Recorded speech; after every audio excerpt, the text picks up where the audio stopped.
Hello students, आप सभी का स्वागत है आपके अपने YouTube channel A to Z NCERT facts में। आज हम लोग पढ़ने वाले हैं 12वां क्लास का इतिहास। 12वां क्लास का इतिहास का पहला चैप्टर हम लोग आज शुरू करने जा रहे हैं। तो 12वां क्लास का इतिहास के साथ साथ बाकी जितने भी आर्ट्स के सब्जेक्ट हैं, हिस्ट्री, पॉलिटिकल, इकोनॉमिक्स, ज्योग्राफी, सभी के जितने भी डबल बुक्स हैं, दोनों बुक्स आपको कवर कराए जाएंगे। चैनल में आपको प्लेलिस्ट आपको मिल जाएगा। उस प्लेलिस्ट में आप सब्जेक्ट वाइज आप देख पाएंगे। तो पिछला वीडियो हमारा भूगोल का आ चुका है, तो उन भूगोल का और इकोनॉमिक्स का वो आप ज़रूर देख लें। तो चलिए बढ़ते हैं हम लोग टॉपिक की ओर। जो पहला पार्ट है हमारा, पहला चैप्टर आपका इतिहास में जो दिया है, इतिहास का ऐसे 3 भाग है। एक बार जान लीजिए, इतिहास में आपका 3 भाग है। एक है आपका प्राचीन भारत का इतिहास, यानी जो 12वां क्लास में है। दूसरा है आपका मध्यकालीन भारत का इतिहास, और तीसरा है आपका आधुनिक भारत का इतिहास। और इन तीनों के लिए एक एक बुक डेडिकेटेड है। तो पहला बुक का जो पहला चैप्टर है वो है आपका ईंट, मनके और अस्थियां, जिसे हड़प्पा सभ्यता के नाम से भी जाना जाता है। तो ये है आपका पहला पार्ट। तो चैप्टर नंबर 1 में हम लोग को ये चीज़ हम लोग को पढ़ना है। तो हड़प्पा सभ्यता के बारे में हम लोग देखते हैं, और चैप्टर का नाम वो क्यों है वो भी हम लोग डिटेल में देखना पसंद करेंगे। तो हड़प्पा सभ्यता का सबसे पहले हम लोग परिचय देख लें। तो देखिए, हड़प्पा सभ्यता को सिंधु घाटी सभ्यता के नाम से भी जाना जाता है। इस सभ्यता का नाम हड़प्पा इस वजह से पड़ा है क्योंकि इस सभ्यता का सबसे पहले खोजा गया स्थल हड़प्पा था। यानी हड़प्पा नामक स्थल पे ही इस सभ्यता का सबसे पहला सबूत मिला था। इसीलिए इस सभ्यता को एक नाम दिया गया है। कौन सा सभ्यता? तो हड़प्पा सभ्यता। और इसे सिंधु घाटी सभ्यता भी कहा जाता है। क्यों, ये आपको बताएं। इस सभ्यता को सिंधु घाटी सभ्यता इसलिए कहते हैं क्योंकि इस सभ्यता का विकास सिंधु और इसके सहायक नदियों के किनारे हुआ है। तो सिंधु, सतलज, ब्यास, इन सभी नदियों के किनारे ही इसका विकास हुआ है। तो इसीलिए इसे क्या कहा जाता है? तो इसे सिंधु घाटी सभ्यता कहा जाता है। तो हड़प्पा सभ्यता का 2 नाम, एक नाम हड़प्पा क्यों है ये आप समझ गए, क्योंकि खोजा गया स्थल सबसे पहले हड़प्पा है। और दूसरा, इसका नाम सिंधु घाटी सभ्यता क्यों है ये आप भी समझ गए, क्योंकि सिंधु नदी के किनारे ही यह विकसित हुआ है। इसे सैंधव सभ्यता भी कहते हैं, सिंधु घाटी सभ्यता। अब देखिए, यह सभ्यता विश्व की सबसे पहले नगरीय सभ्यता थी। यह सभ्यता मेसोपोटामिया की सभ्यता के समकालीन थी। यानी उस दौरान मेसोपोटामिया की सभ्यता भी फल फूल रहा था। इसके काल के बारे में भी हम लोग देखेंगे। तो ये हुआ आपका परिचय। अब यहाँ देखिए, इस पाठ का नाम जो ईंट, मनके और अस्थियां है, ये क्यों है ये आपको बताते हैं। इस यहाँ जितने भी शहर मिले सबसे सेम माप के ईंट मिले हैं। मन का मतलब माला मिला है, हड्डी मिला है, यही सबसे इसका जानकारी मिला है। इसलिए ईंट, मनके, अस्थियां इसका नाम है। अब देखिए, यहाँ पर आपको इमेज में जो आपको दिख रहा होगा स्क्रीन में, तो स्क्रीन में आपको देखिए एक कुबड़ वाला बैल आपको दिख रहा है। ये अब देखिए, ये कुबड़ वाला बैल का जो इमेज जो है ये मोहर है। इसका मोहर बनता था, ये उभार है इसमें, ये मोहर। अब देखिए ये मोहर का क्या रोल है। तो इसे हड़प्पा मोहर कहते हैं। संभवतः हड़प्पा सभ्यता या सिंधु घाटी सभ्यता की सबसे विशिष्ट पुरा वस्तु है। यह सेल खड़ी पत्थर से बनाई जाती थी, और जानवरों का चित्र। और यहाँ जो लिपि जो है, यह लिपि ऐसा लिपि है जिसे अभी तक पढ़ा नहीं गया है। तो हड़प्पा सभ्यता का लिपि जो है उसे अब तक पढ़ा नहीं गया है। यहाँ मोहर जो है वो सेलखड़ी नामक पत्थर से बनाया जाता था। तो ये आप सीख गए, ये हड़प्पा सभ्यता का हुआ एक नॉर्मल सा परिचय। अब हम लोग देखते हैं हड़प्पा सभ्यता का परिचय का अगला कहानी। देखिए, यहाँ आपको एक डांसर का भी मूर्ति दिख रहा होगा।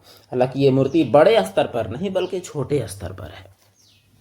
अब देखिए, यह एक नगरीय सभ्यता थी। यह एक नगरीय सभ्यता थी जो अपनी सुनियोजित नगर योजना, यानी यहाँ एक प्लांट सिटी, जैसे अभी चंडीगढ़ है, कोई भी शहर आप देखते होंगे कि एक बसाया हुआ शहर, वैसा प्लांट सिटी। पक्की ईंटों का उपयोग उन्नत जल निकास प्रणाली के लिए जाना जाता है, इसका विशेषता है। कांस्युगीन सभ्यता था। इस सभ्यता के लोग तांबा टिन को मिलाकर कांसा बनाना जानते थे और इसका व्यापक उपयोग भी करते थे। तो इसका विशेषता में आप 1 नंबर में ये कह सकते हैं, दूसरा में ये इसका विशेषता में गिने जा सकते हैं इसको। तो ये हुआ इसका विशेषता हड़प्पा सभ्यता का परिचय में। अब हड़प्पा सभ्यता कब का बात है, ये कितने दिन पहले की हम लोग बात कर रहे हैं उसे देखते हैं। तो देखिए इसका जो कुल समय काल जो है, कुल समय काल 600 ईसा पूर्व से 1300 ईसा पूर्व तक है इसका कुल समय काल। ये एनसीईआरटी की किताब एग्जैक्ट एनसीईआरटी के हिसाब से हम लोग डिस्कस कर रहे हैं। तो इसको 3 भाग में बांटे हैं, एक आपका प्रारंभिक हड़प्पा और एक आपका परिपक्व या शहरी चरण और एक आपका है उत्तर हड़प्पा यानी बाद का विनाश वाला पतन वाला चरण। तो प्रारंभिक हड़प्पा जो है वो 600 ईसा पूर्व से 2600 ईसा पूर्व तक माना जाता है। 2600 से 1900 तक मेन हड़प्पा माना जाता है, इसी को हम लोग हड़प्पा सभ्यता कहते हैं। और 1900 से 1300 तक इसका विनाश होते रहा है, इसका पतन होते रहा है, इसलिए इसे उत्तर हड़प्पा कहा जाता है। हालांकि रेडियो कार्बन डेटिंग के अनुसार, जो कि कोई भी चीज़ का एज पता करने का एक तरीका है, हड़प्पा सभ्यता का काल 2350 ईसा पूर्व से 1750 ईसा पूर्व तक निर्धारित किया गया। हड़प्पा संस्कृति का उदय आज से लगभग 4700 साल पहले हुआ। तो ये सभी आपको एनसीईआरटी फैक्ट्स आपको दिए जा रहे हैं, जो कि आपके एग्जाम के लिए काफ़ी हेल्पफुल साबित होंगे। तो इसमें जो हड़प्पा सभ्यता का काल आप सीख लिए, तो हम लोग को मूल रूप से जो पढ़ना है ना, वो परिपक्व हड़प्पा के बारे में पढ़ना है, यानी शहरी चरण जो है इसके बारे में पढ़ना है। अब देखिए हड़प्पा सभ्यता का जो काल है वो तीनों काल के बारे में देखेंगे हम लोग। जो आरंभिक हड़प्पा जो है इसमें से आपका जैसे कौन कौन है, ये देखिए यहाँ सिंधु और इसके सहायक नदियों के ही किनारे विकसित हुआ है। यहाँ आप देख सकते हैं सिंधु और उसके सहायक नदियों के किनारे। अब बात यह है कि इसमें आप गौर करेंगे, कोटदीजी पुराना समय का है, अमरीनाल ये पुराना हड़प्पा का है। देखिए यहाँ आरंभिक हड़प्पाई संस्कृति के क्षेत्र, यानी जो पहले वाले हड़प्पा का जो पूर्व हड़प्पा काल है, जो कि 6000 से लेके 2600 तक का, उसका हम लोग बात कर रहे हैं। तो अमरीलाल ये पहले का स्थान है, कोटदीजी पहले का है, सिसवल पहले का है, दंपसादात पहले का है। तो ऐसा आपसे एग्जाम में पूछ सकता है कि ये सब पूर्व हड़प्पा काल के स्थानों के नाम बताएं, ऐसा। अब विकसित हड़प्पा काल का स्थान का नाम बताते हैं, जब शहर बहुत ज़्यादा विकसित हो गया। देखिए उत्तर में आपका मांडा है, उसके बाद देखिए इधर आप देख सकते हैं यहाँ लोथल है, गुजरात में रंगपुर है, नागेश्वर है, धौलावीरा है।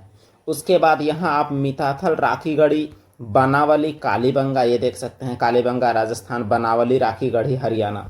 फिर कोटदीजी ये तो पहले से है, चन्हूदड़ो पाकिस्तान, अमरी ये पहले से है, बालाकोट पाकिस्तान।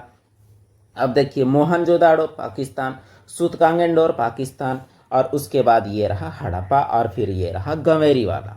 तो बात यह है कि ये सभी स्थल जो हैं, देखिए यहाँ झेलम, चिनाब, रावी, सतलज और सिंधु, इन सभी नदियों के किनारे ही विकसित हुआ है। तो ये सब इसके सिंधु और उसके सहायक नदियों के बीच विकसित हुए होने के कारण इसे ही हम लोग सिंधु घाटी सभ्यता का नाम हम लोग दिए हैं। कौन सी सभ्यता? तो सिंधु घाटी सभ्यता। तो ये रहा आपका हड़प्पा के परिपक्व काल। यहाँ आपका स्थान आपसे पूछ देगा 5 हड़प्पा स्थल के नाम बताइए, इसीलिए ये सभी आपके लिए बहुत इंपॉर्टेंट है। अब देखिए बाद का हड़प्पा का जो कौन कौन सा जगह जो बचा उसको हम लोग देखते हैं। तो देखिए रंगपुर बचा बाद में, यानी पत्तन आसपास में, ये रंगपुर है। और उसके बाद झुकर है, यहाँ स्वात है, यहाँ सावधान एच है, यानी कब्रिस्तान है। यहाँ कब्रिस्तान जो है उसे R37 कहा जाता है। R37 वहाँ का क्या है? तो एक कब्रिस्तान है। कौन सा? R37। और यहाँ सिसवल है, ये भी आपका उत्तर हड़प्पा काल का है। ये जो पेज है इसमें हम लोग क्या क्या देख रहे हैं, एक हुआ आपका पूर्व हड़प्पा काल के स्थान, एक हुआ आपका परिपक्व यानी जब हड़प्पा काल पूरा एकदम फौलादी स्टेज में था उस दौरान का, और एक उत्तर यानी बाद यानी पतन के टाइम का जो हड़प्पा स्थल था। उन सभी स्थलों को हम लोग देखें मैप के माध्यम से। अब देखते हैं हड़प्पा सभ्यता का खोज कैसे कैसे हुआ है, ये हम लोग देखते हैं। तो देखिए हड़प्पा सभ्यता का खोज का कैसे कैसे है, ये थोड़ा सा देखिए कहानी में यहाँ कैसे जाता है। 1826 की बात है, चार्ल्स मैसन ने हड़प्पा के टीले का उल्लेख किया था। यानी हड़प्पा में एक टीला दिखा था जो उसको रहस्यमय दिखा, लगा कि यह बहुत पहले का है, उल्लेख किया लेकिन कोई ध्यान नहीं दिया। 1856 में रेलवे लाइन बिछाने के दौरान हड़प्पा में ईंटा मिला। अब देखिए रेलवे लाइन जब बिछ रहा था, ऐसे रेलवे लाइन, तो रेलवे लाइन बिछने के दौरान यहाँ पर दोनों तरफ से जब ईंट मिला तो ये ईंट को रेलवे अधिकारी लोग सारा ईंट को यहाँ ही यूज कर लिए, कोई ध्यान वगैरह दिया नहीं कि यहाँ ईंट के नीचे ईंट आखिर कहाँ से आया, कोई तो वजह होगा, कोई ध्यान नहीं दिया। वही अजीब बात था, अगर उस दौरान ध्यान दिया गया होता तो 1856 में ही इसका खोज हो गया होता, लेकिन कोई ध्यान ही नहीं दिया। अब देखिए, भारतीय पुरातत्व विभाग के सर्वेक्षण सर्वेक्षण में अलेक्जेंडर कनिंघम, यानी वहाँ सर्वेक्षक अलेक्जेंडर कनिंघम 1872 से 73 में हड़प्पा का दौरा किया और उसे कुछ मोहर मिली, जैसा शुरू फोटो में हम लोग मोहर देखे थे, जिसका रिपोर्ट उन्होंने 1875 में प्रकाशित किया, लेकिन फिर भी ज़्यादा उस पर कोई ध्यान नहीं दिया।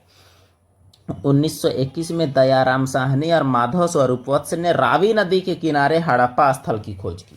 तो सबसे पहला खोज 1921 में दयाराम साहनी और माधव स्वरूपवत्स रावी नदी के किनारे हड़प्पा का।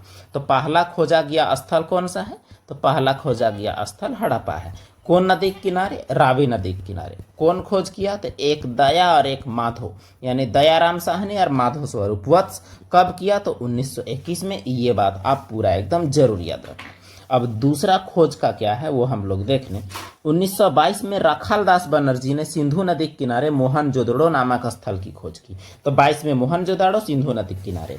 और 1924 में भारतीय पुरातात्विक सर्वेक्षण के डायरेक्टर जनरल जॉन मार्शल ने पूरे विश्व के सामने सिंधु घाटी में एक नवीन सभ्यता की खोज की घोषणा की, और तब जाके दुनिया को पता चला 1924 में कि एक नया सभ्यता का खोज हो चुका है। तो इसका खोज का ये सब स्टेज है। खोज कैसे कैसे हुआ अगर आपसे पूछा जाए तो आप ये बता सकते हैं। अब हम लोग आगे देखते हैं, हड़प्पा सभ्यता का विस्तार कहाँ से कहाँ तक था, कितना दूर तक इसका चलन था, ये हम लोग देखते हैं।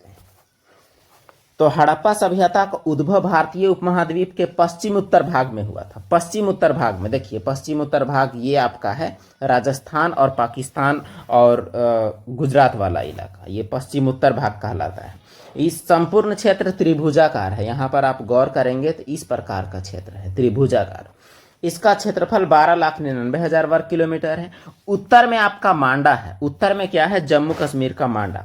दक्षिण में दैमाबाद महाराष्ट्र, यहाँ दिखाया हुआ नहीं है।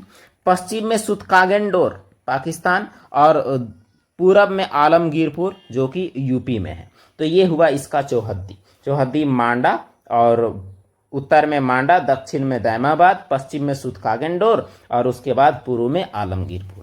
तो ये हुआ जिसका क्षेत्रफल कितना? तो 12,99,000 वर्ग किलोमीटर। तो ये रहा आपका पूरा हड़प्पा सभ्यता का एक विस्तार, जो कि कितना बड़ा है आप देख सकते हैं। और यहाँ हड़प्पा सभ्यता का सभी स्थल, जितने भी स्थल हैं, ये सभी के सभी स्थल सिंधु और उसके सहायक नदियों के किनारे विकसित हुए हैं।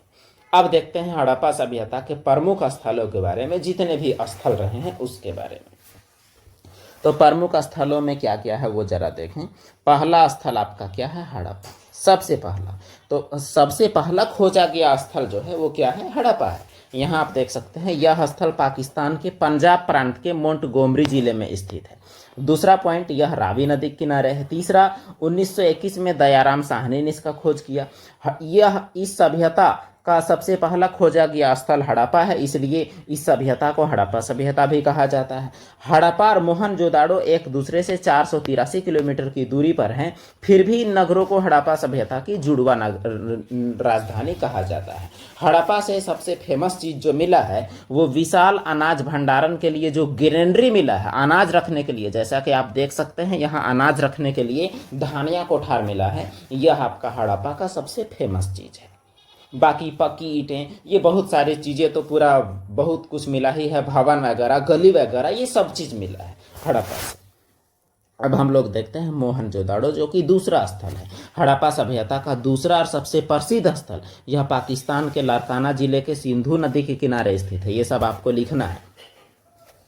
इसकी खोज 1922 में रखालदास बनर्जी द्वारा किया गया। यह शहर हड़प्पा सभ्यता में खोजा गया सबसे प्रसिद्ध और सबसे बड़ा शहर था। मोहनजोदाड़ो का सबसे महत्वपूर्ण खोज यहाँ का विशाल स्नानागार है। यहाँ आप देख सकते हैं, यहाँ एक विशाल स्नानागार मतलब नहाने के लिए बनाया गया है। यहाँ पानी जब भर जाता होगा तो कैसा लगता होगा, ये आप देख सकते हैं। तो इसमें आपका सीढ़ी का भी इंतजाम है, जैसे यहाँ पर देखिए, यहाँ पर आपको सीढ़ी भी नजर आ रहा होगा। और यहाँ जो उस दौरान का पक्की ईंट का बनावट देखिए कि उतना दिन पहले इसको कैसे बनाया गया था, अभी से 5,000 साल पहले की बात है।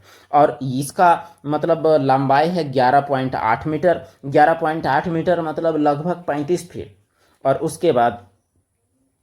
7.1 मीटर चौड़ा और 2.5 मीटर आपका क्या है तो गहरा 2.43 मीटर। मोहनजोदाड़ो की सबसे बड़ी इमारत धान रखने का, अनाज रखने का कोठार है जो 45 मीटर लंबा और 15 मीटर चौड़ा, जो कि आप ये देख सकते हैं। मोहनजोदाड़ो में 700 कुआं का अवशेष मिला है। मोहनजोदाड़ो का शाब्दिक अर्थ होता है मृतकों का टीला। तो मोहनजोदाड़ो के बारे में अगर आपसे पूछा जाए तो इतना जानकारी आपके लिए बहुत काफी होगा।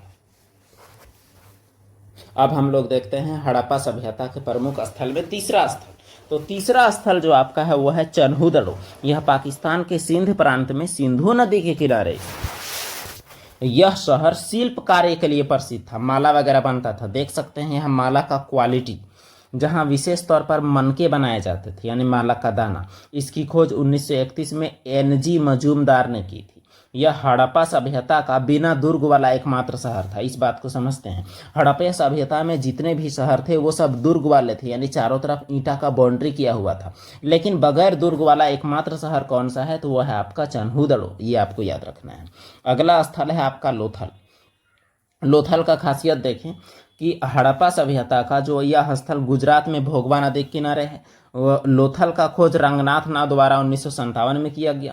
इसे सिंधु घाटी सभ्यता का पत्तन नगर का मतलब है कि जहां नाव वगैरह रुकता था, जैसा कि इमेज में देख सकते हैं, क्योंकि यहाँ बंदरगाह के अवशेष पाए गए हैं जहां समुद्र के रास्ते आने वाले नाव रुका करते थे। यहाँ आप देख सकते हैं पक्की ईंटें आपको जो दिख रही हैं अभी भी हैं। ये 5000 साल पहले का है। ये बहुत बड़ी बात है कि 5000 साल पहले का उस सभ्यता के दौरान का यह आपका गोदीबाड़ा हुआ करता होगा। गोदीबाड़ा मतलब जहाँ जहाज रुकते होंगे। इसका जो AI जनरेटेड इमेज या फिर पेंटिंग जनरेटेड इमेज जो है ये आपका इस प्रकार से रहा होगा। जैसे देखिए यहाँ आपका ये नदी है, नदी के किनारे ये रहा होगा तो यहाँ पर डॉक यार्ड बनाया गया होगा नाव सब रुकने के लिए। यहाँ व्यापारिक कोठियाँ बनाई गई हैं। देखिए फिर नदी का यहाँ नाली का निकासी भी इधर से है पूरा, यानी पूरा सिस्टमेटिक ढंग से बनाया गया था।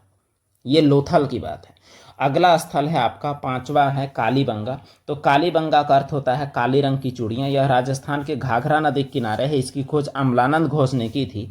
कालीबंगा से हल और जुते हुए खेत के सबूत मिले हैं। यहाँ हल मिला है और जुते हुए खेत।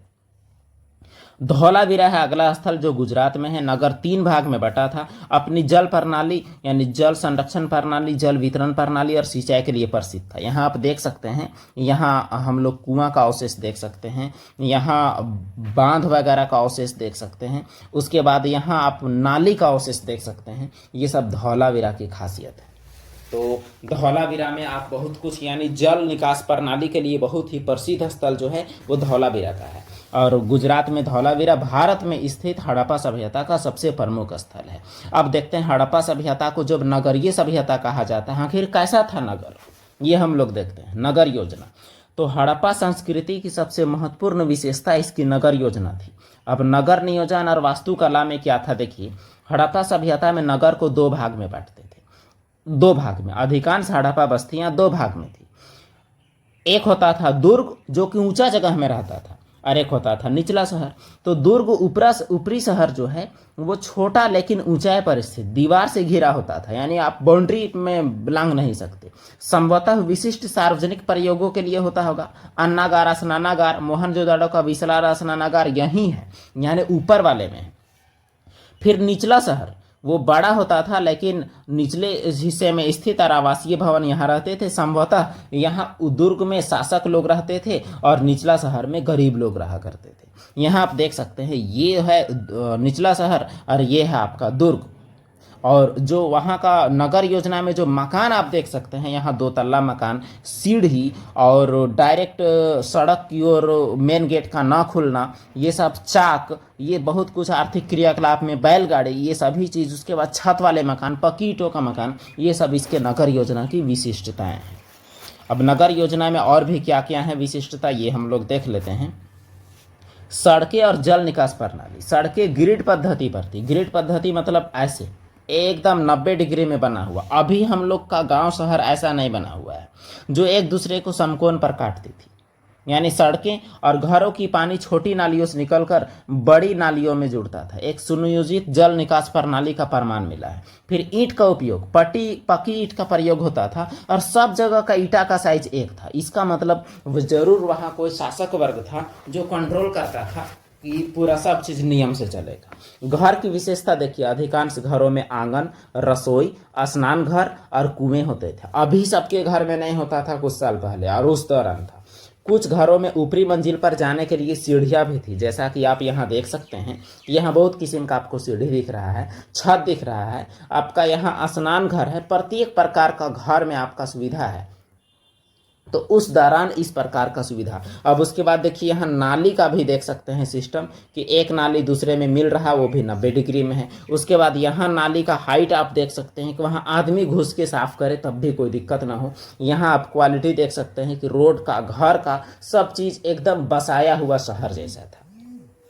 अब हड़प्पा सभ्यता का ये तो हो गया नगर योजना। अब हम लोग देखते हैं सामाजिक जीवन। अब हड़प्पा सभ्यता का सामाजिक जीवन में क्या क्या हो सकता है वो हम लोग देखें। हड़प्पा सभ्यता का समाज में मातृसत्तात्मक था। जैसे हमारे समाज में पिता को परिवार का मुखिया माना जाता है, लेकिन वहाँ परिवार का मुखिया मातृसत्तात्मक, मतलब माता हुआ करती थी। पुरुष और महिला दोनों का सावधान से, यानी दोनों को जब शव को दफन किया जाता था तो प्राप्त आभूषणों से पता चलता है कि स्त्री पुरुष दोनों का आभूषण पहनने का शौक था। यानी लाशों में स्त्री पुरुष दोनों के शरीर में आभूषण मिला है, यानी दोनों जेवर पहनते थे। कपड़ा बुनना जानते थे, यहाँ भूलना गलती से लिखा गया है। सूती कपड़े और ऊनी कपड़े का प्रयोग का सबूत मिला है। हड़प्पावासी जौ और गेहूं को चक्रियों में पीसकर आटे की रोटी बनाते थे। उन्हें फल भी पसंद थे और मांस मछली भी खाते थे। यहाँ आप क्रियाकलापों को देख सकते हैं, इससे भी आपको समझ में आ जाएगा कि वहाँ क्या क्या हो सकता था। यहाँ कुआं का सबूत है, देखिए कुआं। उसके बाद मटके हैं, बहुत सारी चीज़ें आपको देखने को मिल सकती हैं। यहाँ भी, यहाँ चाक आपको दिखाई दे रहा होगा। यहाँ कपड़ा आपका सिस्टम है, यहाँ चाक बुना जा रहा है। तो इस प्रकार वहाँ सिस्टम बहुत ही अच्छा था। अब देखते हैं हड़प्पा सभ्यता का धार्मिक जीवन। ये तो हम लोग देखे सामाजिक जीवन। सामाजिक जीवन में, अच्छा, सामाजिक जीवन में समाज जो 4 वर्ग में बटा हुआ था। एक था आपका शासक वर्ग, उसके बाद एक आपका रक्षक वर्ग, और उसके बाद एक व्यापारी वर्ग और एक किसान वर्ग। ऐसे 4 भाग में बटा हुआ था, लेकिन कर्माधार वर्ग। अब धार्मिक जीवन में क्या क्या ये चीज पूछता है, धार्मिक जीवन के बारे में बताएं। तो हड़प्पा सभ्यता के निवासी मातृ देवी की पूजा करते थे। यहाँ देवी देवताओं की बलि भी दी जाती थी। ये चीज जो मिला है, इससे मातृ देवी की पूजा का सबूत मिला है। ये जो आप देख सकते हैं टेराकोटा, यानी बकाया हुआ मूर्ति। धार्मिक अनुष्ठानों के लिए धार्मिक इमारतें थी, लेकिन मंदिर का सबूत नहीं मिला है। मोहनजोदड़ो का एक मोहर प्राप्त हुआ है, जिस पर पद्मासन मुद्रा में 3 मुख वाला पुरुष ज्ञान की मुद्रा में बैठा है, जिसका एक तरफ गेंडा, एक तरफ भैंस, एक दाएं तरफ हाथी और एक बाघ है। यहाँ गलती से भाग लिखा गया है, एक बाघ है। और आसन के नीचे 2 तरफ हिरण बैठे हुए हैं। इसे पशुपति महादेव का रूप माना गया है। तो यहाँ बोल सकते हैं कि उन लोग पशुपति का पूजा करते थे। हड़प्पा सभ्यता के लोग जादू टोना, भूत प्रेत, अंधविश्वासों पर यकीन करते थे और इसके लिए ताबीज भी पहनते थे। हड़प्पा सभ्यता के लोग ताबीज पहनते थे, ठीक हुआ। उसके बाद पशु पूजा भी करते थे। मुख्य रूप से एक सींग वाले जानवर की पूजा की जाती थी, ऐसा माना जाता है। गुजरात का लोथल, राजस्थान का कालीबंगा की खुदाई से अग्निकुंड मिला है। और स्वास्तिक का चिन्ह जो इस प्रकार का जो होता है, ये चिन्ह का सबूत भी हड़प्पा सभ्यता का देन है, संभवतः ये भी माना जाता है। तो अगर हड़प्पा सभ्यता का धार्मिक जीवन के बारे में पूछा जाए तो पॉइंट वाइज आप इन चीज़ों को लिख सकते हैं। अब हड़प्पा सभ्यता का अर्थव्यवस्था के बारे में बात करते हैं। उन लोग का कमाई धमाई कैसे होता था। तो हड़प्पा सभ्यता में कृषि और व्यापार मुख्य रोजगार था। गेहूं, जौ, राई, मटर आदि का उत्पादन करते थे। कपास उगाने का श्रेय सबसे पहले सिंधु घाटी सभ्यता को दिया जाता है। बैल, गाय, भैंस, बकरी, सूकर वगैरह पालते थे। लोग गधे और ऊंट भी रखते थे। ये फोटो आपको बताता है कि उन लोग बैल तो जरूर ही पालते थे। अगर बैल नहीं पालते तो ये वाला मोहर आखिर कहाँ से मिलेगा। यानी उन लोग को बैल के बारे में आइडिया था, तो बैल के बारे में आइडिया था तो गाय के बारे में आइडिया था। तो इस प्रकार मोहरों से हमें पता चलता है कि उन लोग को किस किस चीज़ के बारे में आइडिया था। तो आर्थिक स्थिति तो उनका समझ में आ गया। अगला टॉपिक है हड़प्पा सभ्यता में व्यापार कैसे होता था। तो व्यापार में देखिए, स्थानीय और दूरस्थ व्यापार दोनों होता था। हड़प्पावासी लोकल व्यापार और दूर दराज क्षेत्रों से व्यापार करते थे। वस्तु विनिमय भी होता था। व्यापार वस्तु विनिमय प्रणाली पर थी। कच्चा माल कहाँ कहाँ से मंगाते थे व्यापार के लिए, उत्पादन के लिए, वो देखते हैं। तांबा जो है वो राजस्थान का खेतड़ी और ओमान से मंगाते थे। सोना दक्षिण भारत से, सेलखड़ी राजस्थान गुजरात से, कार्नेलियन लोथल गुजरात से, और मेसोपोटामिया से भी उनका संबंध था। मेसोपोटामिया यानी इराकी सभ्यता से। मेसोपोटामिया ग्रंथों में मेलुहा का उल्लेख मिलता है, जिसे हड़प्पा सभ्यता क्षेत्र से जोड़ा जाता है। यहाँ आप देख सकते हैं, यहाँ आपको एक दिख रहा है, एक मुहर जिसमें नाव का आकृति आपको दिखाई दे रहा है। इससे साफ पता चलता है कि उन लोगों को जहाज वगैरह के बारे में आइडिया था। और जहाज इसका मतलब बाहरी व्यापार, क्योंकि लोकल में जहाज क्यों ही चलाएंगे उन लोग, केवल नदी से ही तो चलाएंगे, और बाकी बाहरी व्यापार भी उन लोग का होता था। ऐसा मेसोपोटामिया से प्राप्त मोहरों से पता चलता है। और हड़प्पा के सभ्यता के बारे में पढ़ना लिखना के बारे में देख लेकिन उन लोग पढ़ते लिख लेते भी थे क्या। अब देखिए, हड़प्पा सभ्यता के लोग वाकई में पढ़ते थे। उनका जो लिपि जो है वो क्या है उसके बारे में देखते हैं। हड़प्पाई लिपि, इसका खासियत पूछेगा, देखिए पहला खासियत चित्रात्मक थी, यानी फोटो वाला था, पिक्टोग्राफ। फोटो और लेटर दोनों दाईं से बाईं लिखी जाती थी, उर्दू जैसा। इसमें 375 से 400 तक चिन्ह है, जैसे इंग्लिश अल्फ़ाबेट में 26 हैं और हिंदी में आपका 52 है। इस प्रकार यहाँ आपका क्या है 375 से 400, लेकिन अभी तक पढ़ा नहीं गया है। आपको बताएं कि तमिलनाडु के मुख्यमंत्री जो स्टालिन, MK स्टालिन, इस लिपि को पढ़ने वाले को 1 लाख देने का, $1 लाख का प्राइज रखा गया है इनके द्वारा। $1 लाख देने का, जो लिपि को पढ़ेगा उसको मिलेगा कितना, $1 लाख। अब देखते हैं इनके यहाँ बाट यानी तौलने के लिए जो हम लोग किलो का इस्तेमाल करते हैं वो कैसे होता था। तो बाट जो है वो चाट नामक पत्थर से बनता था, जो घनाकार होता था। घनाकार मतलब इस प्रकार से, निचले मानदंड 1 2 4 8 16 32, जैसे हम लोग का कैसा होता है 10 20 30 में चलता है। इन लोग का क्या था 1 2 4 8 में चलता था। हम लोग का दशमलव था, इन लोग का दशमलव नहीं बल्कि द्विआधारी था। और ऊपरी मानदंड दशमलव प्रणाली में होते थे, जो सटीक माप प्रणाली को दर्शाता है। यानी उस दौरान इन लोग को मापने का एक अच्छा खासा सिस्टम आता था। तो हड़प्पाई लिपि के बारे में सीख गए और बाट के बारे में सीख गए। तो ये भी उस दौरान का उन्नत कला को बताता है। अब देखिए, कला के बारे में बात आया तो जो फोटो आपको मन का दिखाया गया था वो शिल्प उत्पादन वहाँ कैसे होता था ये हम लोग देखते हैं। उन लोग विशेष तौर पर मनका यानी माला बनाना जानते थे। चन्हुदड़ों से मनके बनाने के लिए चन्हुदड़ों प्रसिद्ध था। कार्नेलियन, जैस्पर, स्फटिक, क्वार्ट्ज, सेलखड़ी, तांबा, कांसा, सोना, शंख, फैंस आदि का उपयोग होता था। देखिए कैसे कैसे चीज का उपयोग हो रहा है।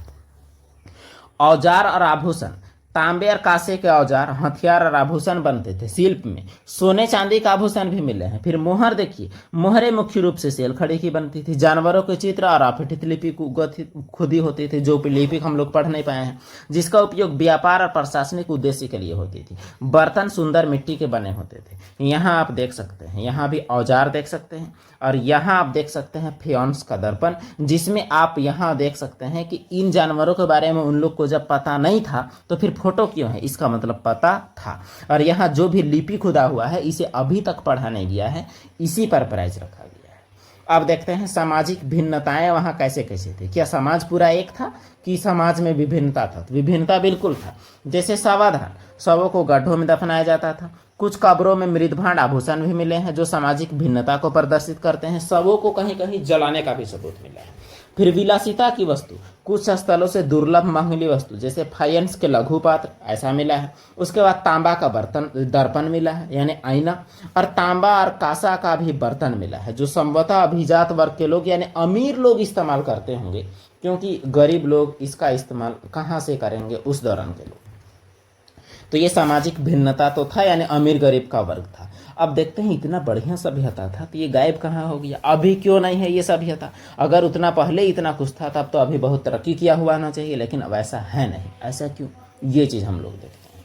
तो इसका कारण है कि ये सभ्यता का पतन हो गया। तो ये सभ्यता का पतन जो हुआ है, तो ये सभ्यता का जो हम लोग 3 समय काल देखें तो मेन काल तो आपका 2600 से लेके 1900 तक था, और 1900 के बाद धीमे धीमे यह सभ्यता खत्म हो गया पूरी तरह से। तो इसका पतन आखिर कैसे हुआ ये चीज़ हम लोग देखते हैं। तो इसमें विद्वान लोग अलग अलग राय देते हैं। तो देखिए पतन का पहला पॉइंट क्या है ये देख लें। पहला पॉइंट है लगभग 1800 ईसा पूर्व इसका पतन होना शुरू हो गया। और संभावित कारण इसका क्या है? तो कारण इसका है, पहला कारण, दूसरा पॉइंट में कारण में हम लोग ABC हम लोग देंगे तो ज़्यादा बेहतर रहेगा। तो देखते हैं, पहला कारण है जलवायु परिवर्तन। हो सकता है मौसम बदला होगा, वर्षा में कमी हुआ होगा, सूखा हुआ होगा तो बहुत लोग मर गए होंगे। वनों का कटाई हुआ होगा, ईंधन और ईंटों के लिए वनों का अत्यधिक उपयोग हुआ होगा, बाढ़ यानी नदी में अत्यधिक बाढ़ से भी लोग मरे होंगे, नदियों का मार्ग बदलने या सूखने से, सिंधु नदी और सहायक नदियों का मार्ग बदलने या सूखने से कृषि पर प्रभाव पड़ा होगा और आहिस्ते आहिस्ते लोग नष्ट हुए होंगे। हो सकता है विदेशी हमला हुआ होगा, आर्यों का आक्रमण का सिद्धांत भी दिया गया है क्योंकि इसके बाद आर्य आए, हालांकि इसका कोई पुख्ता सबूत नहीं है लेकिन फिर भी हो सकता है कि आक्रमण हुआ हो। अगला कारण हो सकता है महामारी या प्राकृतिक आपदा, किसी बड़ी बीमारी या भूकंप जैसी आपदा का योगदान दिया हुआ भी हो सकता है। तो ये रहा आपका पतन का कारण। हालांकि पतन का कारण स्पष्ट नहीं, ये सब संभावित है, लेकिन अगर आप ये लिखेंगे आपको एग्जाम में तो पक्का नंबर मिल जाएगा। ये सभी संभावित कारण है क्योंकि उस दौरान जाके कोई ने देखा है, ये आपको याद रखना है। तो पतन का कारण में आप डायरेक्ट आप यहाँ से भी लिख सकते हैं। ऊपर आप लिखिएगा इसका पतन लगभग 1800 शुरू हो गया, इसके कारण निम्नलिखित हैं 1 2 3 4 5 6 कारण लिखिएगा, बहुत ही अच्छा रहेगा। तो ये हुआ हड़प्पा सभ्यता का पतन का कारण। तो इतना में हम लोग देख लिए हड़प्पा सभ्यता जो है, हड़प्पा सभ्यता का उत्थान से लेके पतन तक। तो उत्थान से लेके पतन तक यहाँ से आपका सवाल एकदम पूछा जाता है। तो सवाल तो पूछा जाता है, तो ऑब्जेक्टिव सवाल इससे हम लोग देखते हैं टोटल 50 ऑब्जेक्टिव सवाल। चलिए चलते हैं अगले स्लाइड की ओर जिसमें हम लोग देखते हैं इससे जुड़े सभी ऑब्जेक्टिव प्रश्न। तो हड़प्पा सभ्यता से संबंधित जो पहला सवाल आपके सामने वो क्या है, हड़प्पा सभ्यता की खोज किसने की थी? ऑप्शन ए है Rakhaldas Banerjee, option B Dayaram Sahni, option C John Marshall और ऑप्शन डी क्या है आर.एस. बिष्ट। तो हड़प्पा सभ्यता की खोज किसने की थी? तो हड़प्पा सभ्यता की खोज दयाराम साहनी के द्वारा किया गया। कब किया गया? तो 1921 में किया गया। 1921 में आपको याद रखना है इसका खोज किया गया है। अगला सवाल आपके सामने क्वेश्चन नंबर 2 के रूप में सवाल है, हड़प्पा सभ्यता किस नदी के किनारे स्थित है?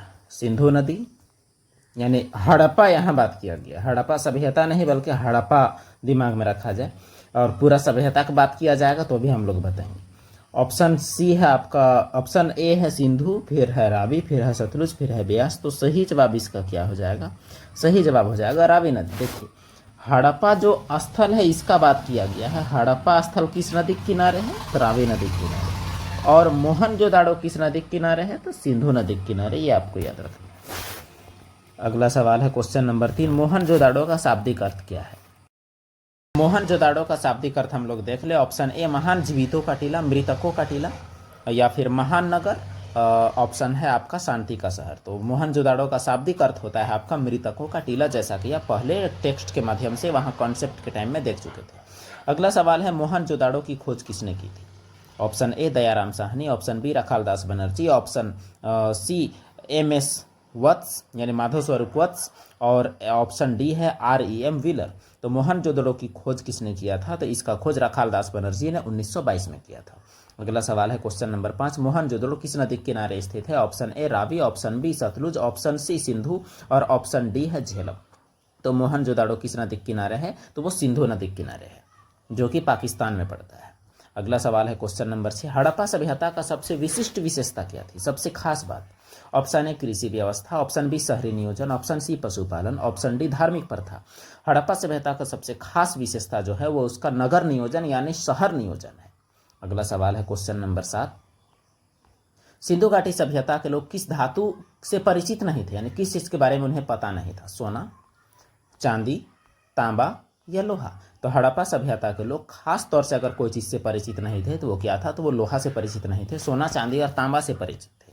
अगला सवाल है क्वेश्चन नंबर 8, विशाल स्नानागार के अवशेष कहाँ से प्राप्त हुए हैं? Option A Harappa, option B Mohenjodaro, option C Lothal और ऑप्शन डी क्या है? कालीबंगा। तो विशाल स्नानागार के अवशेष कहाँ से प्राप्त हुए हैं? तो मोहनजोदड़ो से प्राप्त हुए हैं, जो कि हड़प्पा में खोजा गया दूसरा सबसे बड़ा स्थल है, यानी हड़प्पा सभ्यता का दूसरा सबसे बड़ा इमारत है, जो कि पहला आपका अन्नागार था। अगला सवाल है क्वेश्चन नंबर 9, हड़प्पा सभ्यता का काल क्या माना जाता है? ऑप्शन ए 3000 से 2500 ईसा पूर्व, 2600 से 1900, 2000 से 1500, 1500 से 1000। तो इसका सही काल जो एनसीईआरटी बुक के अनुसार क्या है, 2600 से 1900 ईसा पूर्व माना जाता है। अगला सवाल है, हड़प्पा सभ्यता की मुहरें किस चीज की बनी होती थी? ऑप्शन ए मिट्टी, ऑप्शन बी पत्थर, ऑप्शन सी सेल खड़ी और ऑप्शन डी धातु। तो मोहरें किस चीज से बनी होती थी? सेल खड़ी से बनी हुई होती थी। अगला सवाल है, जुते हुए खेत के साक्ष्य कहाँ से मिले हैं? जुते हुए खेत के सबूत कहाँ से मिले हैं? तो ऑप्शन ए आपका क्या है, लोथल, ऑप्शन बी हो जाएगा रोपड़, ऑप्शन सी कालीबंगा और ऑप्शन डी बनावली। तो जुते हुए खेत के सबूत कहाँ से मिले हैं? तो कालीबंगा में जुते हुए खेत का सबूत मिला है, जो कि समकोण में ऐसे एक काटते थे जुते हुए खेत। अगला सवाल है क्वेश्चन नंबर 12, सिंधु घाटी सभ्यता का सबसे बड़ा स्थल कौन है? सबसे प्रसिद्ध तो आपका सबसे प्रसिद्ध और सबसे बड़ा एक ही है। सबसे पहला आपका हड़प्पा है, सबसे बड़ा में कौन है? हड़प्पा, मोहनजोदाड़ो, धौलावीरा या फिर राखीगढ़ी। तो इसका सही जवाब जो आपका हो जाएगा वो क्या है? मोहनजोदाड़ो सबसे बड़ा और सबसे प्रसिद्ध स्थल है। और सबसे पहला खोजा गया स्थल कौन है? तो वह है हड़प्पा। अगला सवाल, हड़प्पा सभ्यता का बंदरगाह नगर यानी पत्तन नगर कौन सा था? इसे बंदरगाह नगर के अलावे पत्तन नगर बोलता है। तो कालीबंगा, रोपड़ या लोथल या फिर बनावली। तो हड़प्पा सभ्यता का पत्तन नगर या बंदरगाह कौन सा है? तो लोथल, जो कि गुजरात में स्थित है, भोगवा नदी के किनारे। अगला सवाल है क्वेश्चन नंबर 14, हड़प्पा सभ्यता में मनके बनाने का प्रमुख केंद्र कहाँ था? Option A Harappa, B Mohenjodaro, C Chanhudaro और डी लोथल। तो सही जवाब जो इसका हो जाएगा वो क्या हो जाएगा? चन्हुदड़ो मनके बनाने का केंद्र था। शिल्प उत्पादन का मुख्य केंद्र चन्हुदड़ो को माना गया है, जो पाकिस्तान में है। क्वेश्चन नंबर 15, सिंधु घाटी सभ्यता की जुड़वा राजधानी किसे कहा जाता है? तो हड़प्पा लोथल, मोहनजोदाड़ो कालीबंगा, मोहनजोदाड़ो हड़प्पा या फिर लोथल कालीबंगा। तो जुड़वा राजधानी किसे कहा जाता है? जुड़वा राजधानी का श्रेय जाता है हड़प्पा मोहनजोदाड़ो, जिसके बीच की दूरी कितनी है? तो बीच की दूरी तभी आपको बताया गया 483 किलोमीटर, जो कि पीछे आप देख चुके हैं। अगला सवाल है, हड़प्पा सभ्यता के पतन का मुख्य कारण क्या माना जाता है? तो मुख्य कारण क्या है? विदेशी आक्रमण, प्राकृतिक आपदा, जलवायु परिवर्तन या उपरोक्त सभी। तो इसके पतन के मुख्य कारण में सभी को माना गया है, कोई एक डोमिनेट बिल्कुल भी नहीं है। अगला सवाल क्वेश्चन नंबर 17, हड़प्पा सभ्यता का स्वरूप कैसा था? ऑप्शन ए ग्रामीण, ऑप्शन बी शहरी, ऑप्शन सी आदिवासी, ऑप्शन डी खानाबदोश। तो हड़प्पा सभ्यता के लोग कैसे थे? तो शहरी थे। अगला सवाल क्वेश्चन नंबर 18, सिंधु घाटी सभ्यता में किस पशु को पवित्र माना जाता था? गाय, बैल, घोड़ा या फिर शेर। तो पवित्र माना जाने वाला पशु कौन था? वो था बैल। अगला सवाल क्वेश्चन नंबर 19 के रूप में, हड़प्पा सभ्यता के लोग किस देवी देवता की पूजा करते थे? Option A Indra, option B Vishnu, option C मातृदेवी और ऑप्शन डी शिव। तो हड़प्पा सभ्यता के लोग मातृदेवी की पूजा किया करते थे। अगला सवाल है क्वेश्चन नंबर 20, किस हड़प्पा स्थल से नहरों के अवशेष मिले हैं? यानी नहर, हड़प्पा, मोहनजोदाड़ो, धौलावीरा और सोरदुघई। तो नहर का अवशेष अगर कहीं से मिला है तो वो सोरदुघई है। और सोरदुघई कहाँ है? तो सोरदुघई आपका अफगानिस्तान पड़ेगा, ये आपको याद रखना है। कहाँ पड़ेगा? तो अफगानिस्तान में पड़ेगा सोरदुघई। अगला सवाल आपके सामने क्वेश्चन नंबर 21 के रूप में, हड़प्पा सभ्यता की लिपि कैसी थी? चित्रात्मक, वर्णमाला, अभी तक पढ़ी नहीं जा सकी है, या ब्राह्मी। तो लिपि कैसी थी? तो लिपि अभी तक पढ़ी नहीं जा सकी है और ये चित्रात्मक लिपि थी, ये भी बात सही है। तो इसीलिए यहाँ ये सवाल को अगर बोला जाए तो लिपि का सबसे मेन खासियत ये है, लेकिन लिपि कैसी थी? तो लिपि आपका कैसा है इसका? तो लिपि, एक मिनट, नहर के अवशेष। तो लिपि का सबसे खास विशेषता यही है कि अभी तक पढ़ी नहीं गई है। और इसका लिपि में एक बात और, ये लिपि चित्रात्मक भी थी, लेकिन चित्रात्मक भर नहीं बल्कि भाव चित्रात्मक आप कह सकते हैं। अगला सवाल की ओर हम लोग चलते हैं। क्वेश्चन नंबर 22, कालीबंगा किस राज्य में स्थित है? ये सवाल बहुत दफा कई एग्जाम्स में पूछे गए हैं। पंजाब, हरियाणा, राजस्थान या फिर गुजरात। तो कालीबंगा कहाँ स्थित है? तो कालीबंगा आपका राजस्थान में स्थित है, घग्गर नदी के किनारे। अगला सवाल क्वेश्चन नंबर 23, धौलावीरा किस राज्य में स्थित है? भारत में हड़प्पा सभ्यता का सबसे विशाल स्थल, राजस्थान, गुजरात, पंजाब या फिर हरियाणा। तो धौलावीरा कहाँ स्थित है? वो जल निकास प्रणाली के लिए प्रसिद्ध है, वो गुजरात में स्थित है। अगला सवाल है क्वेश्चन नंबर 24, सिंधु सभ्यता के लोग किस धातु का आयात खेतड़ी से करते थे? खेतड़ी से क्या मंगाते थे? जो राजस्थान में है, सोना, चांदी, तांबा या लोहा। तो खेतड़ी से मंगाया जाने वाला धातु का नाम क्या था? तो वो था आपका तांबा। अगला सवाल है क्वेश्चन नंबर 25, हड़प्पा सभ्यता में मिली टेराकोटा की मूर्तियों में सबसे आम क्या है? टेराकोटा मतलब पकी हुई मिट्टी, मिट्टी का खिलौना, उसको पकाने के बाद जो मूर्ति जो बनता है वो आपका क्या है? टेराकोटा कहलाता है। पुरुष की मूर्ति, महिला की मूर्ति, पशु की मूर्ति या देवी देवता की मूर्ति। तो सबसे आम क्या रहा है टेराकोटा में? तो महिलाओं की मूर्तियां सबसे आम हैं, इसीलिए यह माना गया है कि वे लोग मातृ देवी की पूजा किया करते थे। अगला सवाल है क्वेश्चन नंबर 26। हड़प्पा सभ्यता का सबसे पूर्वी स्थल कौन सा है? इसका चौहद्दी से आलमगीरपुर, सूतकागेंडोर, मांडा या फिर दैमाबाद। तो इसका सही जवाब क्या हो जाएगा? तो इसका सही जवाब सबसे पूर्वी है आलमगीरपुर। अब थोड़ा सा देख लें, देखिए आलमगीरपुर सबसे पूर्वी और सबसे पश्चिमी में सूतकागेंडोर, सबसे उत्तरी में मांडा और दक्षिणी में दैमाबाद। तो ये आगे सवाल आएगा तो जल्दी जल्दी हम लोग पार करेंगे, तो आप समझ जाइएगा। तो सबसे पूर्वी में क्या हो गया? तो आलमगीरपुर। अगला सवाल आपके सामने, सबसे पश्चिमी स्थल कौन सा है? तो यही चारों ऑप्शन है, तो सबसे पश्चिमी स्थल कौन सा हो जाएगा? तो सबसे पश्चिमी स्थल जो है वो सूतकागेंडोर हो जाएगा, जो कि पाकिस्तान में है। अगला सवाल है हड़प्पा सभ्यता का सबसे उत्तरी स्थल, जो कि आप ऊपर देख चुके, सबसे उत्तरी स्थल कौन सा है? तो वो हो जाएगा आपका क्या? तो मांडा हो जाएगा। और अगला सवाल जो आपका हो जाएगा कौन सा? तो हड़प्पा सभ्यता का सबसे दक्षिणी स्थल, ऑप्शंस आपके सामने आलमगीरपुर, बी सूतकागेंडोर, सी मांडा और डी दैमाबाद। तो सबसे दक्षिणी स्थल कौन सा है? तो वह है दैमाबाद, जो कि महाराष्ट्र में है। तो चारों आप चौहद्दी आप देख लिए। अगला सवाल है क्वेश्चन नंबर 30 के रूप में, हड़प्पा सभ्यता के लोग किस खेल को पसंद करते थे? तो उधर एक्सप्लेनेशन में नहीं था, सवाल में ऐड किया गया है जानबूझ के। शतरंज, पासा, शिकार या कुश्ती? तो हड़प्पा सभ्यता के लोग पासा खेलना पसंद करते थे। अगला सवाल है क्वेश्चन नंबर 31, सिंधु घाटी सभ्यता के किस स्थल से अग्नि वेदिकाएं मिली हैं? ये चीज तो बताया गया है, हड़प्पा, मोहनजोदाड़ो, कालीबंगा या फिर लोथल। तो कहाँ से मिला है? तो वो कालीबंगा से मिला है। सिंधु घाटी सभ्यता में अग्नि वेदिकाएं कहाँ से मिली हैं? तो वो मिली हैं आपके कालीबंगा से। कालीबंगा काले रंग की चूड़िया राजस्थान में स्थित है। क्वेश्चन नंबर 32, हड़प्पा सभ्यता में कौन सी फसलें उगाई जाती थी? गेहूं और जौ, चावल और मक्का, बाजरा और कपास, उपरोक्त सभी। तो हड़प्पा सभ्यता में उपरोक्त सभी फसलें उगाई जाती थी। अगला सवाल, सिंधु घाटी सभ्यता में पक्की ईंटों का अनुपात क्या है? तो पक्का ईंट का साइज क्या था? 1 2 3, 4 2 1, 2 1 1 या 3 2 1। तो हड़प्पा सभ्यता में जो ईंट जो था इसका अनुपात 4 2 1, यानी लंबाई 4 और उसका आधा लंबाई, मतलब जितना लंबाई उसका आधा चौड़ाई और उसका आधा ऊंचाई, जो कि अभी का ईंट का जो अनुपात है वही ईंट बनता था उस दौरान भी। ये बहुत बड़ी बात थी उस दौरान के लिए। क्वेश्चन नंबर 34, हड़प्पा सभ्यता के लोग किस स्थल से विशाल अन्नागार का अवशेष मिला है? हड़प्पा, मोहनजोदाड़ो, लोथल या फिर राखीगढ़ी। विशाल अन्नागार कहाँ से मिला है? तो मोहनजोदाड़ो से मिला है। अगला सवाल, सिंधु घाटी सभ्यता में सड़कों की क्या विशेषता थी? वे सीधी होती थी, एक दूसरे को समकोण में काटती थी, चौड़ी होती थी कि सभी? तो सड़क का विशेषता में आप देख सकते हैं कि यहाँ ये सभी विशेषताएं सटीक खड़ी उतर रही हैं। अगला सवाल है क्वेश्चन नंबर 36, हड़प्पा सभ्यता में मिट्टी के बर्तन पर किस रंग का प्रयोग किया जाता था? ये बहुत बड़ी बात है। हरा, नीला, काला और फिर है लाल। तो मिट्टी के बर्तनों में किस रंग का प्रयोग किया जाता था? तो वो रंग क्या था? लाल रंग का प्रयोग किया जाता था। अगला सवाल है क्वेश्चन नंबर 37, हड़प्पा सभ्यता के किस स्थल से एक नर्तकी की कांस्य मूर्ति प्राप्त हुई है? हड़प्पा, मोहनजोदाड़ो, लोथल या फिर कालीबंगा। तो हड़प्पा सभ्यता के किस स्थल से एक नर्तकी की कांस्य मूर्ति मिली है? तो इसका सही जवाब क्या हो जाएगा? मोहनजोदाड़ो में एक डांसर का कांसा का मूर्ति प्राप्त हुआ है।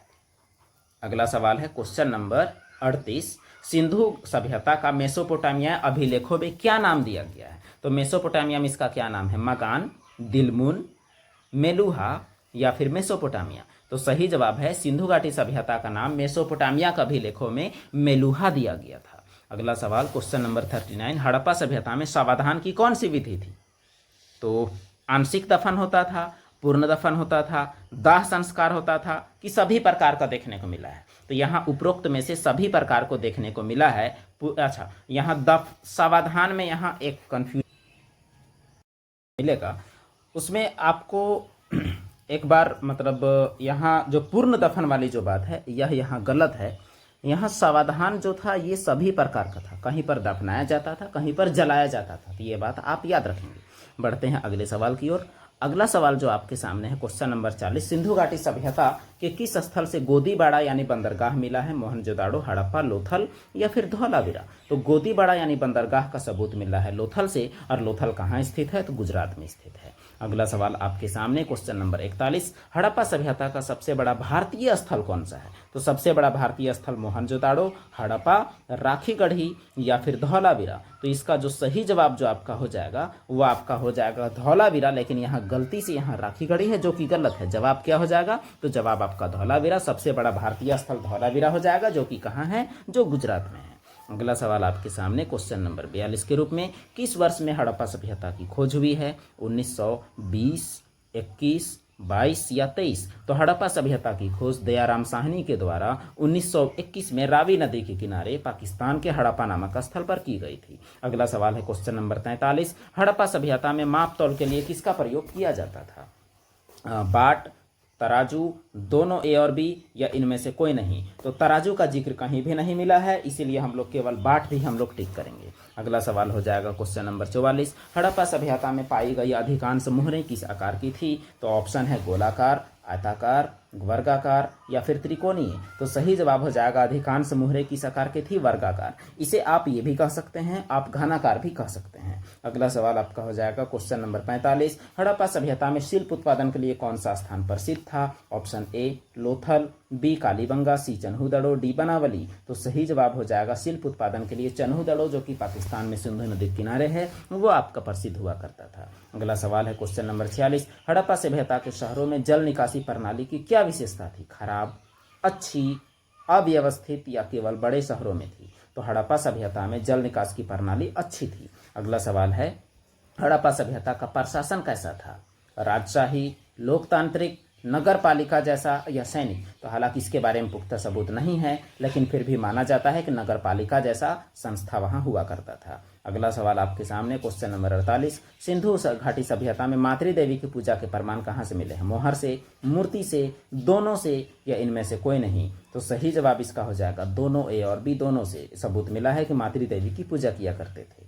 अगला सवाल आपके सामने क्वेश्चन नंबर 49, हड़प्पा सभ्यता के लोग किस पशु से अभिज्ञ थे यानी अनभिज्ञ थे? यानी कहाँ किस चीज़ के बारे में नहीं जानते थे? गाय, भैंस, घोड़ा या फिर ऊंट? तो इसमें से किस पशु के बारे में नहीं जानते थे? तो वो घोड़ा का सबूत कहीं से भी नहीं मिला है, अपवाद स्वरूप कहीं कहीं से मिला है, केवल अपवाद के स्वरूप, केवल एक जगह से। तो इसीलिए घोड़ा के बारे में लोग नहीं जानते थे, ऐसा हम लोग मान के चलेंगे। अगला सवाल है, सिंधु घाटी सभ्यता में सबसे महत्वपूर्ण शिल्प में एक क्या था? मिट्टी के बर्तन, ईंट बनाना, मोहरे बनाना या आभूषण बनाना? महत्वपूर्ण क्या था? तो मोहर सबसे खास था। तो इस प्रकार हम लोग देखें कितना, तो सवाल देखें हम लोग 50, तो 50 ऑब्जेक्टिव उम्मीद करते हैं कि आपके लिए हेल्पफुल साबित होगा। तो हालांकि इसमें से 50 एक सैंपल आपको दिया गया है, जितना भी आपका थ्योरी पोर्शन में है उन सभी चीज़ों को अगर आप एग्जाम में माइंड में अगर आप रखेंगे तो एग्जाम में कोई भी ऑब्जेक्टिव आएगा आपका जरूर से जरूर आपका बनता हुआ नजर आएगा। तो कोशिश करें कि आपको सभी चीज़ें याद हों और सभी चीज़ें बने। तो जितने भी चीज़ बताया गया उसे आप जरूर नोट डाउन करें, आपके आगामी बोर्ड एग्जाम में ये सभी चीज़ें काफ़ी हेल्पफुल साबित होने वाली हैं। तो वीडियो के अंत तक बने रहने के लिए धन्यवाद। आप लोग वीडियो को शेयर कीजिए, चैनल को भी शेयर कीजिए, चैनल को सब्सक्राइब कीजिए। वीडियो के नीचे आप कमेंट कीजिए कि कैसा आपको लगा। वीडियो देखने के लिए आप सभी का फिर से धन्यवाद।